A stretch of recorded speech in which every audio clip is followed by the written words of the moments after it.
1장 6절 이 복음이 이미 너희에게 이르매 너희가 듣고 참으로 하나님의 은혜를 깨달은 날부터 너희 중에서와 같이 또한 온 천하에서도 열매를 맺어 자라는도다. 난 그 6절에서 8절까지를 에바브라에게 배운 그 복음으로 열매를 맺어 자란다고 하는 그런 그 이야기입니다. 지금 이 복음이라고 했던 것은 물론 앞에서 소개됐던 그런 그 내용이기도 하죠. 이거는 너희의 믿음과 모든 성도에 대한 사랑을 들었으며 또 너희를 위하여 하늘에 쌓아둔 소망으로 말미암으니 이것이 너희가 전에 복음 진리의 말씀을 들은 것이다.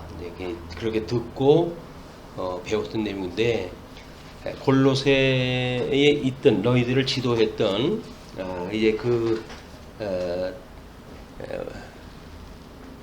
에바브라인 경우는 지금 나와 함께 로마 감옥에 있지만 너희들과 함께 있을 때 그 복음으로 인해서 그런 거죠. 이거는 이 복음이 이미 너희에게 이름에 너희가 듣고 참으로 하나님의 은혜를 깨달은 날부터 우리가 늘 이야기를 하지만 하나님의 이 사역 우리 뭐 절대 주권적인 사역을 이야기를 하는데요. 하나님의 절대 주권적 사역 이거에 뭐 인간적인 어떤 반응이 마치 무용한 것처럼 주장하기도 해요. 그래서 이게 주권의 뭐 여기 의지 문제라든지 이런 것들이 다 이제 결부가 되어지는 이야기인데 하나님의 이 절대 주권적인 사역은 결국 은혜를 깨닫게 하시는 사역입니다. 성도로 하여금 탁자로 하여금 은혜를 깨닫게 하시는 일이기 때문에 어떻게 애굽에 있던 백성들을 출애굽을 시키셔가지고 그리고 시내산 광야에서 하나님의 그 선하신 뜻 율법을 선포하다 하시고 그 뜻을 통해서 이게 은혜를 깨닫게 하시는 일이란 말이에요. 근데 흔히는 지금 이제 이 여기서 주었던 이 모든 계명에 대한 거를 우리가 계명을 지키느냐 안 지키느냐라고는 내용에 우리가 함몰되어지기가 쉽죠. 그러나 이 계명은 뭐 지켰든 지키지 못했든 간에 거기에 포커스가 맞춰진 게 아닙니다. 왜냐하면 이렇게 너희들의 계명을 주는 것은 그 이유를 설명하기를 이제 너희 열조와의 언약을 기억을 하고 애굽에서 종노릇하던 너희들을 불러낸 여호와인 줄 알게 하기 위하여 그 이야기예요. 하나님이 어떠한 분인가를 알게 하기 위하여 너희들한테 이 계명을 준다 그 이야기이기 때문에 우리는 계명의 내용이 뭐냐 그대로 살았냐 못 살았냐 이것이 문제가 아니라 그것은 여호와인 줄 깨닫게 하시는 그런 그 섭리를 위해서 주신 거란 말이에요. 이 섭리를 우리가 깨달아야 죽었던 우리를 살리셨군요 주님께서. 그러면 애굽에서 이제 종했던 우리들이 자유자가 됐는데 자유자가 되어진 우리들이 하나님의 그 은혜를 인하여 하나님이 좋아하시는 뜻을 따라서 그죠? 이걸 뜻을 따라서 영적 예배를 드리면서 사는 것 이것이 하나님께서 우리를 부르신 이유인 거예요. 근데 뭐 우리 이제 구약 역사서에 보게 되면 율법을 지켰냐 안 지켰냐 문제로 해가지고 이제 뭐 갑론을박 되어지고 그렇기도 합니다. 그래서 우리 그 사울에게는 우리 사무엘이 아주 혹독하게 이제 공격하기를 너희 하나님 앞에 순종하는 것이 이제 제사를 드리는 이 내용에 이게 제사를 드리는 것보다 낫다. 순종이 제사보다 낫다라고 하는 그런 그 이야기에 제사 드리는 건 순종 아닌가요? 순종이지. 그럼에도 불구하고 순종과 제사를 나누어 놨을까? 그 이야기는 순종이라고 하는 그 이야기는 이 계명을 주신 목적을 우리가 따르는 일이고 그 다음에 이 제사라고 하는 그 이야기는 이 계명의 내용을 지키는 일이에요. 그러니까 뭐 우리가 그 각도를 조금 달리 보게 되면 제사를 하나님의 뜻을 이루기 위해서 이러기도 하고 저러기도 한 건데 그걸 뭘 순종이 제사보다 낫다니? 그럼 뭐 내가 순종하는 게 뭐가 있어? 이런 이제 오해가 만들어지는 거죠. 근데 지금 하나님께서 우리를 불러가지고 하나님의 자녀를 삼아 주셨다. 이것이 이제 양자로부터 시작이 되어진 거 아니에요? 우리 하나님께서 의롭다고 칭해 주시고 우리를 하나님의 아들로 삼아 주셨단 말이에요. 이게 우리가 죽었던 우리가 다시 살아난 거예요. 죽었던 우리가 하나님의 의를 힘입어서 살아났고 하나님의 아들이 되어졌다라고 하는 이야기이기 때문에 우리가 호적 등본에 올릴 적에는 이 양자가 될 때로부터 등본에 올라가겠죠. 그게 주님의 몸된 교회에 우리 교족부의 이름을 올리는 일이기도 그렇습니다. 그러니까는 너희에게 지금 이 복음이 이미 너희에게 이르렀다라고 하는 그 이야기는 이제 그 앞에 너희의 믿음, 성도들에 대한 사랑, 이거는 하늘에 쌓아둔 소망, 믿음, 소망, 사랑이란 말이에요. 이들이 들었던 복음으로 여기까지 이제 아들이 된 거예요. 이것이. 그러니까 우리가 하나님의 말씀을 들었다, 그래서 구원받았다는 이야기는 한마디로 하나님의 말씀으로 인해 가지고 하나님의 자녀가 되었다는 이야기니까 그걸 우리가 믿음, 소망, 사랑이라고 이렇게 이야기를 한 겁니다. 믿음, 뭐 소망, 사랑이라고 하는 그런 관점에서 보게 되면 우리는 이제 이 우리 시공형적으로 제한되어져 있는 이 세상에 사는 사람들 아니에요.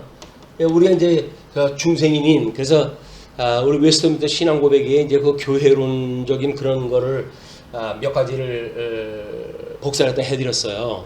그냥 그런 개념이 믿음의 선배들은 그게 중요하기 때문에 미리 교리로 해가지고 중요한 그런 교리상이라고 하죠. 교육이 되어졌는데 우리는 대단한 신학을 한다고 그러면서도 사실은 그렇게 이렇게 아주 조리 있게 설명되어진 그런 내용들이 별반 가지고 있는 게 없단 말이에요. 그러니까는 뭘 알긴 하는데 도대체 뭘 아는 건지 이게 뭐 너무 이게 우리가 공중에 붕 뜬 것 같은 그런 그 일들이 믿음의 선배들이 우리한테 필요한 걸 준 것을 이제 무의하고 그리고 이제 우리 좋은 대로 해가지고 뭐 의미 중심, 가치 중심 이렇게 이야기를 해가지고 요약되어진 하나님의 뜻을 우리가 모르기 때문에 말을 갖다 할 적에도 그 뭐 상황에 따라 다 다른 거죠. 순종이 제사보다 낫다라고 하는 그런 그 이야기를 할 때 마찬가지 아니겠어요?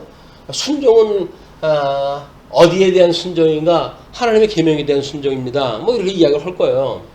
그러면 제사를 드린다는 이야기는 어떤 내용에 포함되어집니까? 계명의 내용에 포함되어지는 겁니다. 똑같은 내용이에요. 똑같은 내용. 더 낫다라고 표현하는데도 불구하고 우리 파악하고 있는 거는 뭐 순종이나 제사나 다 하나님 앞에 율법 앞에 그렇게 살아가는 건데 다 중요한 거지 라고 하기 때문에 개별을 어떤 것이 낫다라고 하는 이유를 설명하기 어려운 거예요. 그게. 그래서 우리가 이렇게 웨스트민스터 신앙 고백에 나름대로 대열이 소열이 문답으로 해서 정리돼 가지고 전해져 내려오는 거는 이런 개념을 믿는 것과 아는 것이 하나 되어진 사람이라고 하면 이야기했을 때 이 말이 통해야 될 거 아닙니까?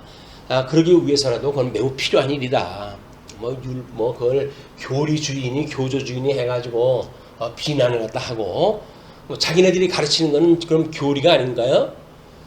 선배들이 한 거는 그게 교리가 돼서 문제가 되고 자기네들이 가르치는 건 교리가 아닌가요? 마찬가지예요. 왜 선배들이 한 걸 가지고 자꾸 그걸 비하시키고 그리고 그걸 물론 그걸 딛고 올라서는 게 맞습니다. 모든 우리 학문적인 연구라고 하는 것도 마찬가지고 제도도 마찬가지죠. 국회에서 하는 얘기를 들어보니까 조국이라고 하는 사람이 나를 밟고 올라가기를 나는 바란다. 이제 20대 청년들한테 그런 거 이야기를 해요. 이런 과도기를 겪지 않으면 성장할 수가 없어요. 똑같은 물속에 빠져버리니까. 그러니까 그 사람을 밟고 지나가야 된다는 이야기는 그가 어떠한 수고를 또 하는지 몰라요. 그 수고라고 했던 그것에 의해서 나라가 됐든 헌법의 내용이 됐든 국민의 어떤 그런 생각이 됐든 진일보되어질 거란 말이에요. 그 진일보되어지는 것 위에 또 이게 발전이 되져 나가야지.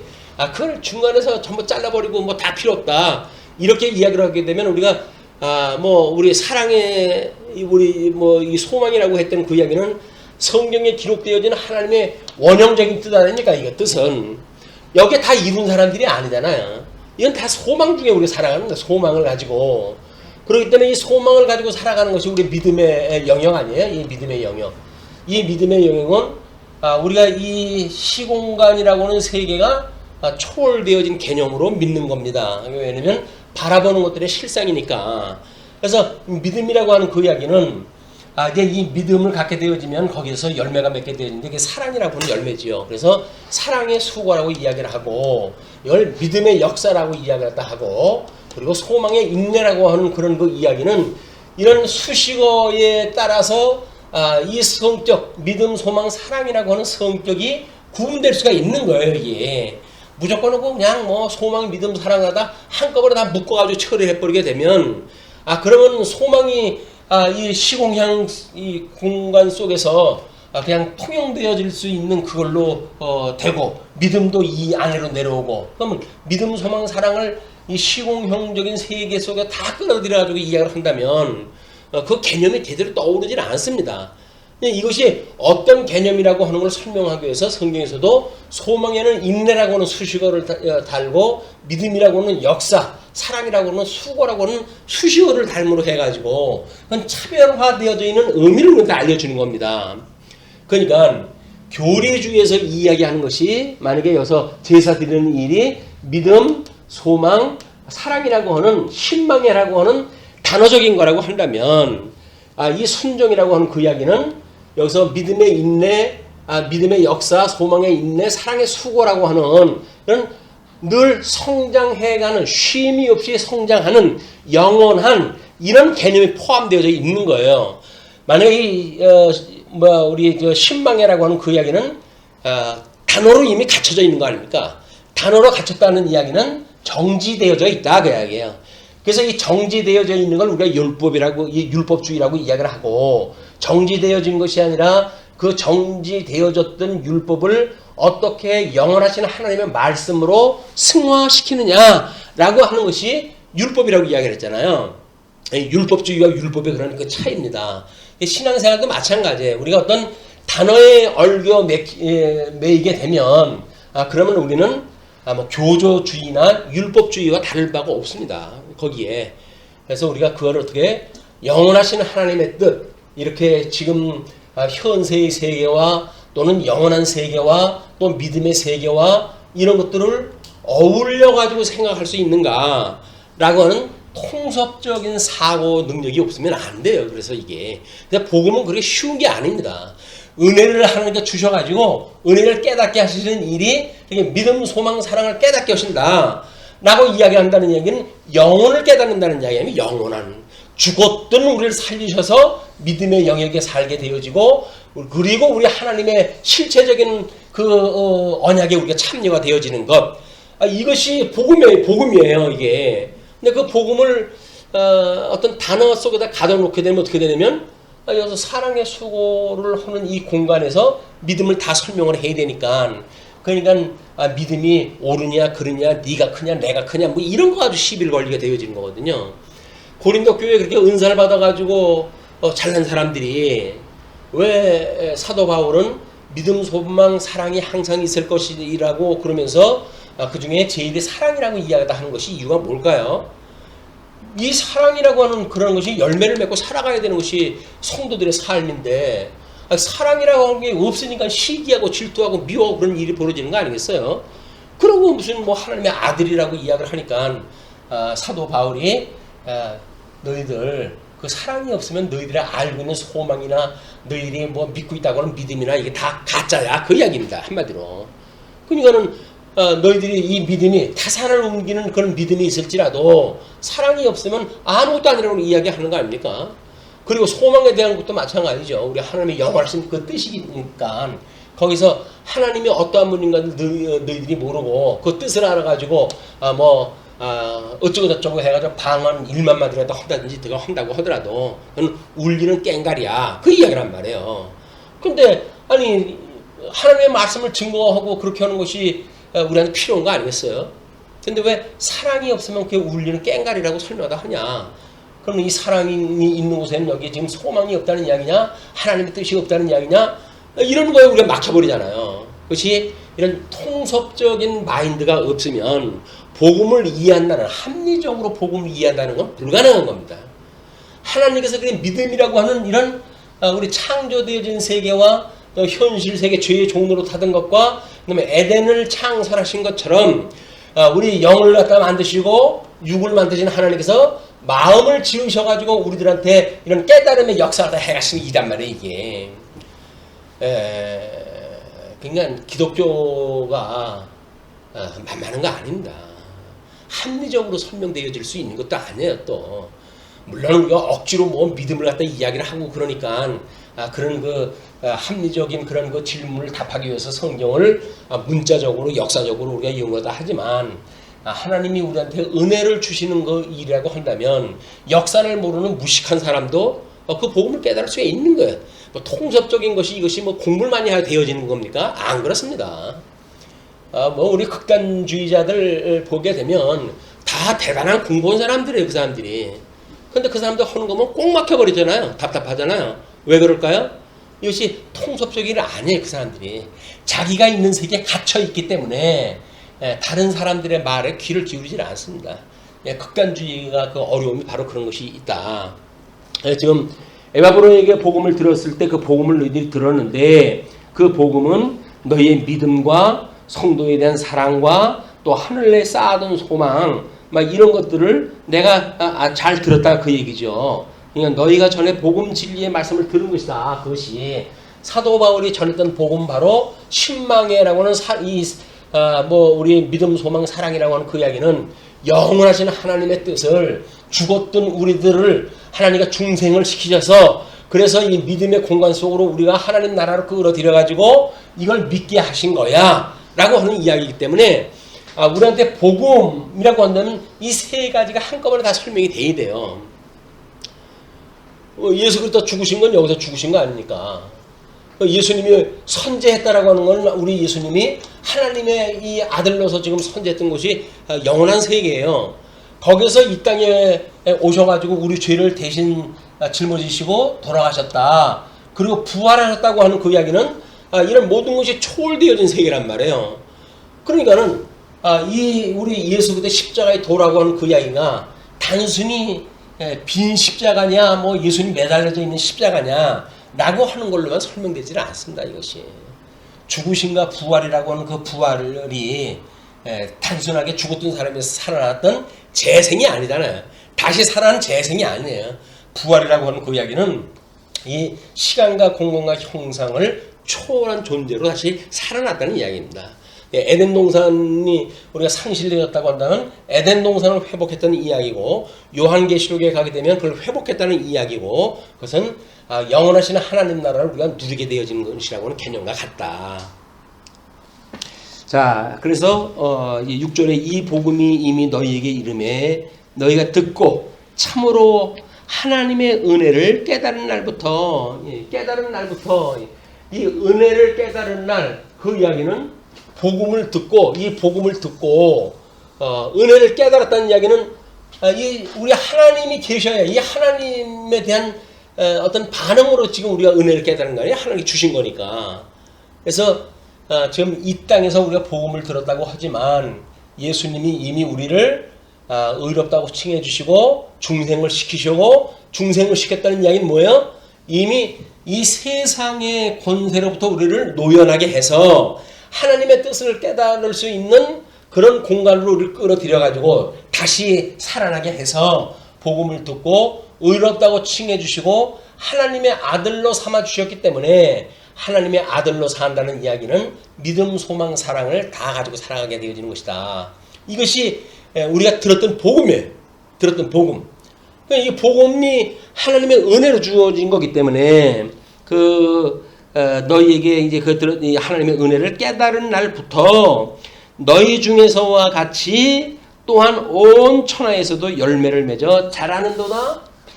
양자가 됐으면 자란다고 하는 그 이야기는 성화를 이야기하는 거예요. 성화. 자, 우리가 하나님의 아들로 지금 이제 태어났어요. 태어나가지고 자란다는 이야기는 하나님의 말씀을 끊임없이 우리가 먹고 양식을 삼고 자랑함으로 해가지고 성화되어진다는 거예요. 이게 성화. 말씀을 먹지 않고 성화되어진다는 이야기는 거짓말입니다. 뭐 이 세상에 풀을 보게 되면 씨를 뿌린 즉 싹이 나고 뭐 줄기가 나고 뭐 잎이 나고 열매를 맺는다. 이것이 그냥 자연 과학적인 입장에서 보게 되면 뭐 그렇게 자연스럽게 되어져 가는 것 같잖아요. 근데 그게 자라게 하시는 하나님이 없으면 안 되는 일이에요. 생명의 주인이 없으면 안 되는 일이에요. 하물며 우리 죽었던 인간이 살아나가지고 믿음으로 성장해 간다고 하는데 하나님의 말씀이 없이 이게 어떻게 되어집니까? 무슨 이론적인 논리를 가지고 이걸 알게 되어지는 걸로 더욱 굳게 된다고요? 그럼 철학을 하지 못하고 신학을 합니까? 안 되는 거예요. 그럼 말씀을 갖다 끊임없이 먹어야 되는 거예요. 가르치는데도 말씀을 자꾸 먹어야 뭔가 이렇게 복음에 대한 걸 더 분명하게 설명을 갖다 하고 이렇게 해가지고 우리들이 알게 되어지는 그 하나님의 말씀에 대한 영역을 좀 더 확장시켜 갈 거 아닙니까? 이거 땅끝까지 우리가 하나님의 그런 그 말씀으로 해가지고 이 정복을 갖다 해야 될 일들인데 그게 아니면 이 땅에서 뭐 복음을 들었다고 하면서도 복음이 뭔지도 제대로 모른 채로 마귀의 공격 속에 우리가 전전긍긍 살아야 되어진다. 이것이 지금 6절의 이야기를 우리가 그렇게 확장을 갖다 했던 개념이에요.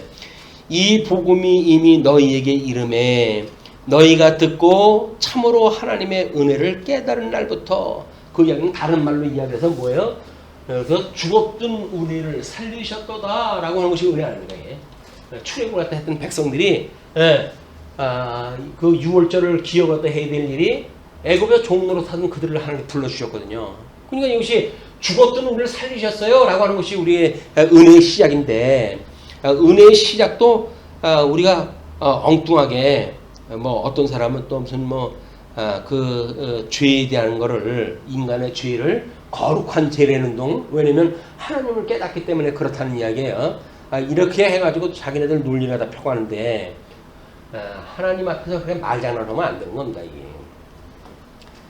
자 이렇게 열매를 맺어 자라는도다. 이와 같이 우리와 함께 종된 사랑하는 에바브라에게 너희가 배웠나니 그는 너희를 위한 그리스도의 신실한 일꾼이요.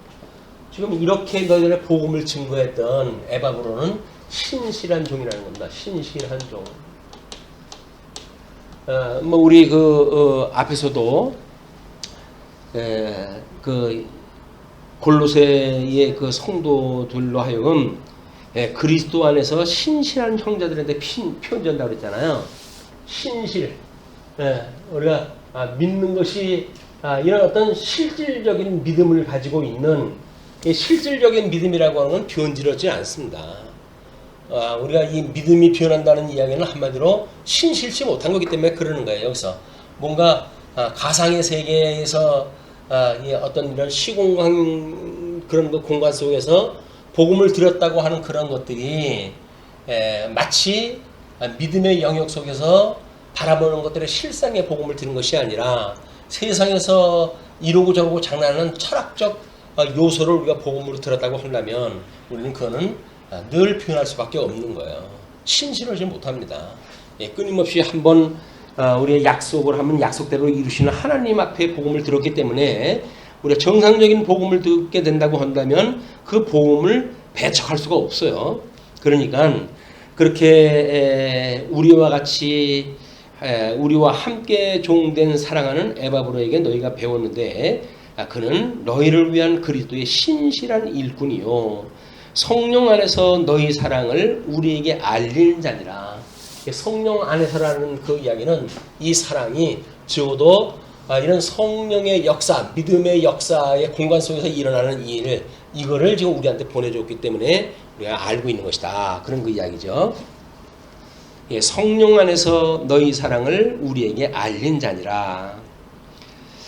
그 뒤에 우리가 이제 9절서부터 12절을 보시게 되면 전인적 신앙의 정진으로 기업을 얻게 하심을 감사합니다.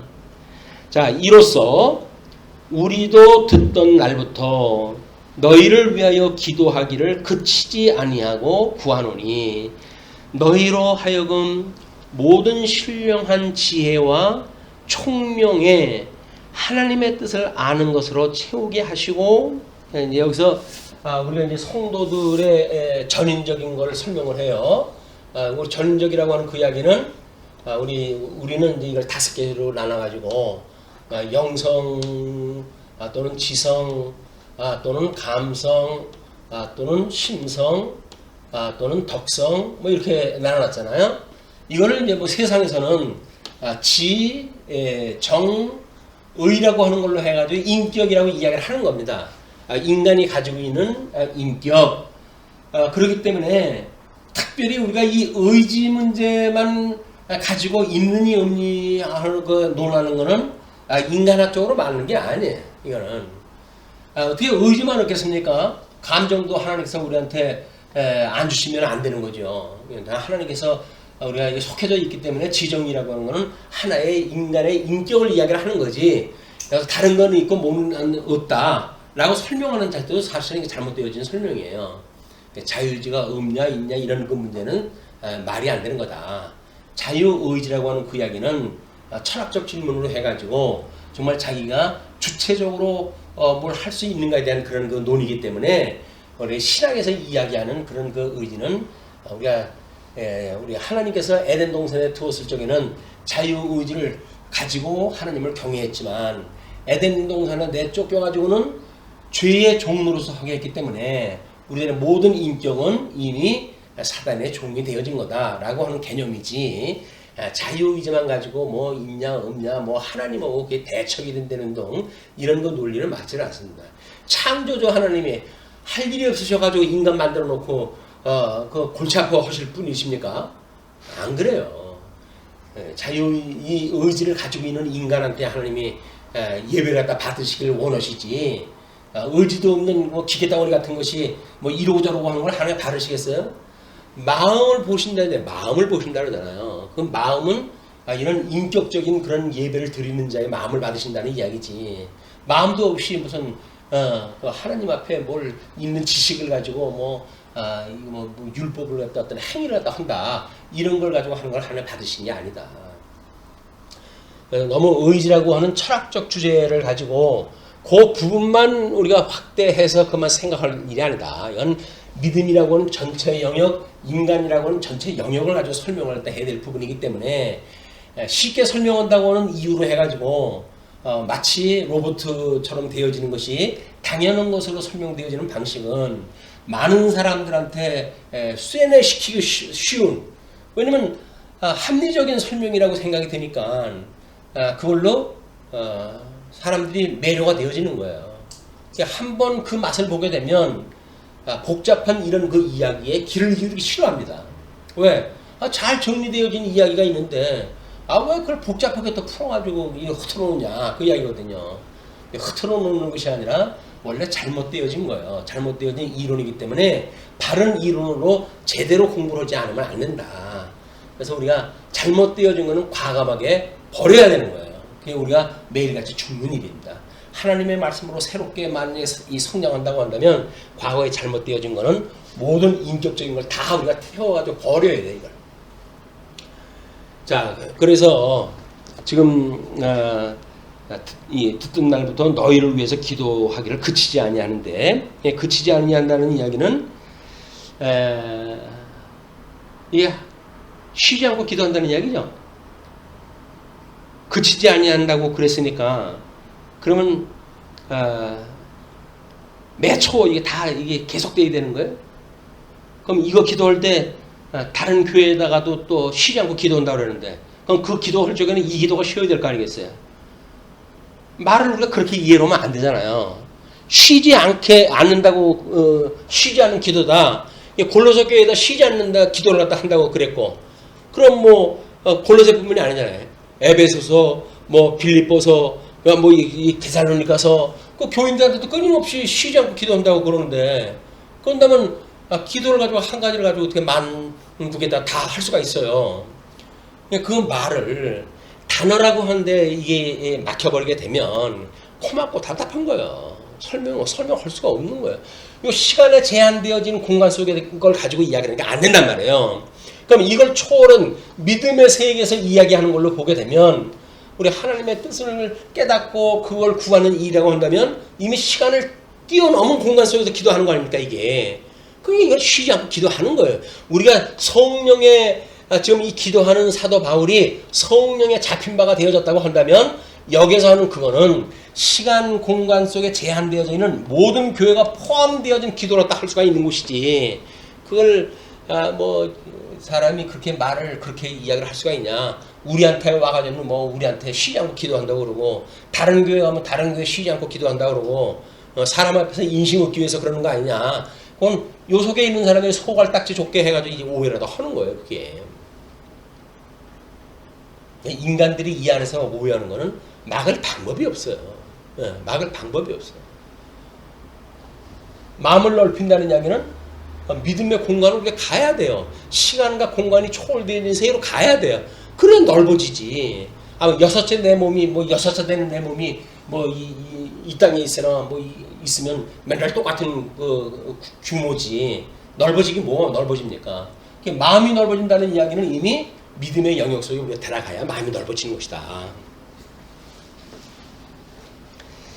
예, 그렇게 이제 그렇게 됐다 그랬어요. 예, 그치지 아니하고 구하는데 너희로 하여금 모든 신령한 지혜와 총명, 신령한 우리 지혜와 총명이라는 이야기는 영성에 대한 영혼에 대한 이야기, 영혼이 깨달을 수 있는 하나님의 교훈, 이 교훈이야말로 우리들로 하여금 지식에 이르게 하는 일이니까 이 말씀을 우리가 매일같이 먹는 것이 영성의 일이고 그것이 사도 바울이 지금 신령한 지혜와 총명에 의해 해가지고 하나님의 뜻을 아는 것으로 채우게 하시고 하나님의 뜻을 아는 것이 지성의 작업이에요. 이게 하나님의 뜻을 아는 것 이것이 지성 작업인 거죠.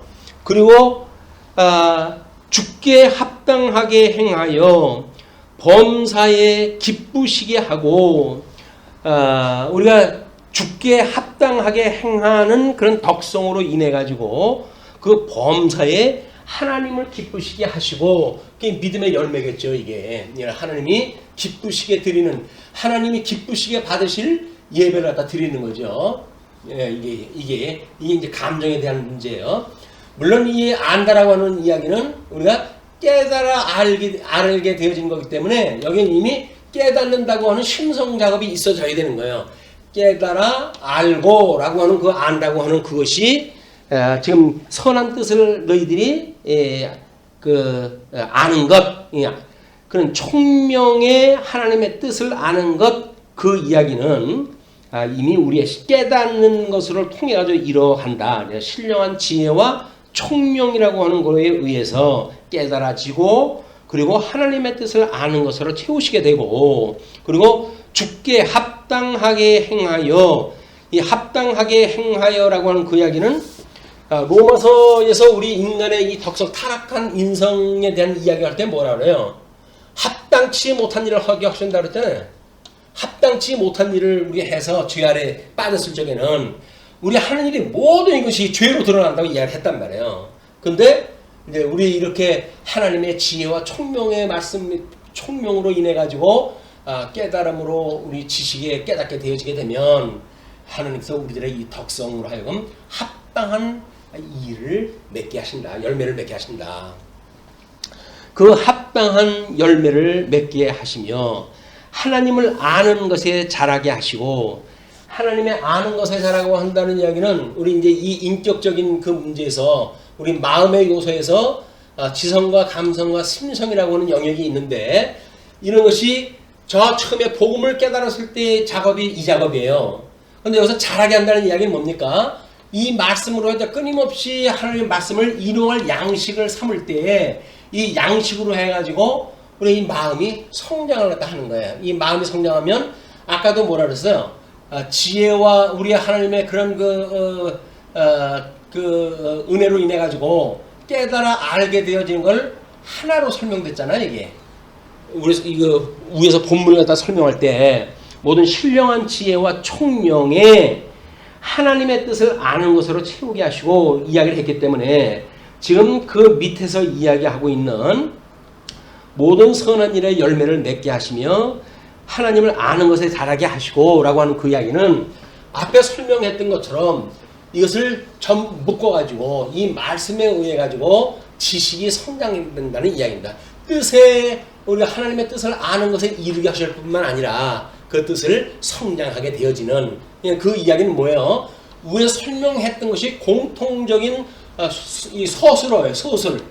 공통적인 서술이고 거기에서 앞에서는 지금 깨달은 이 지식에 이르는 것, 그 다음에 그 이웃권은 잘하게 하는 것, 그걸 이야기를 한단 말이에요. 그러니까 이 개념은 우리들이 이야기하는 걸 뭐라고 그래요? 우리 학습이라고 하는 그 이야기는 배운 공부와 익힌 공부가 있다고 그러지 않았어요?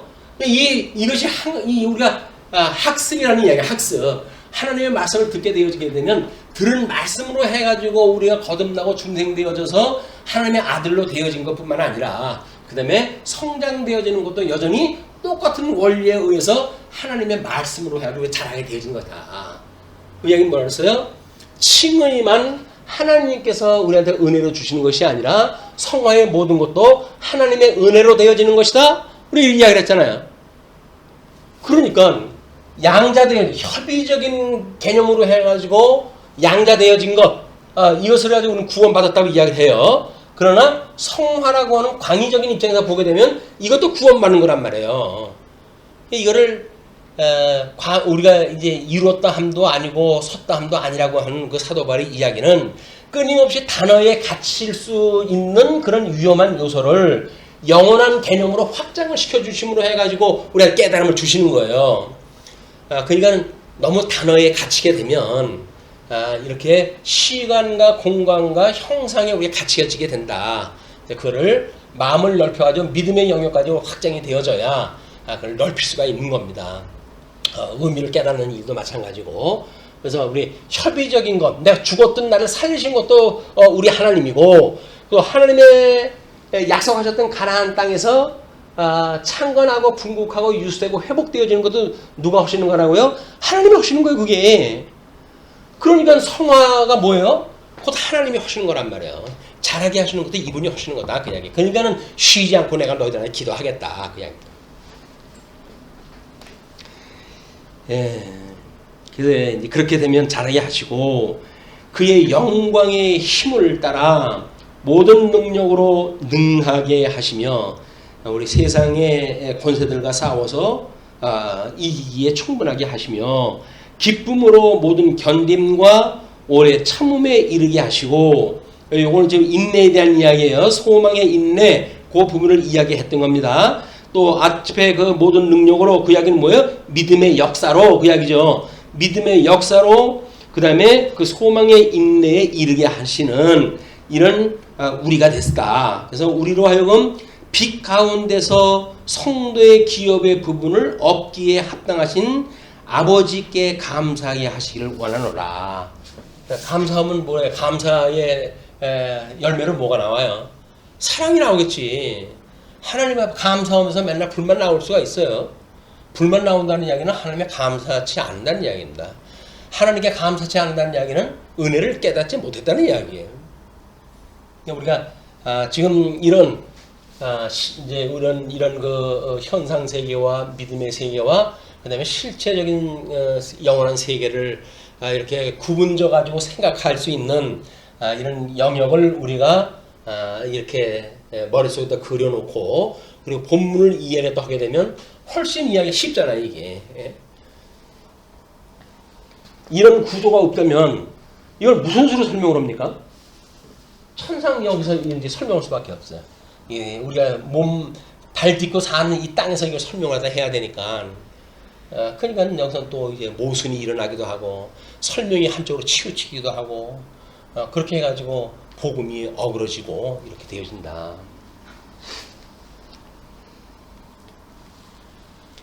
다음 13절부터는 우리 차 한잔 하시죠.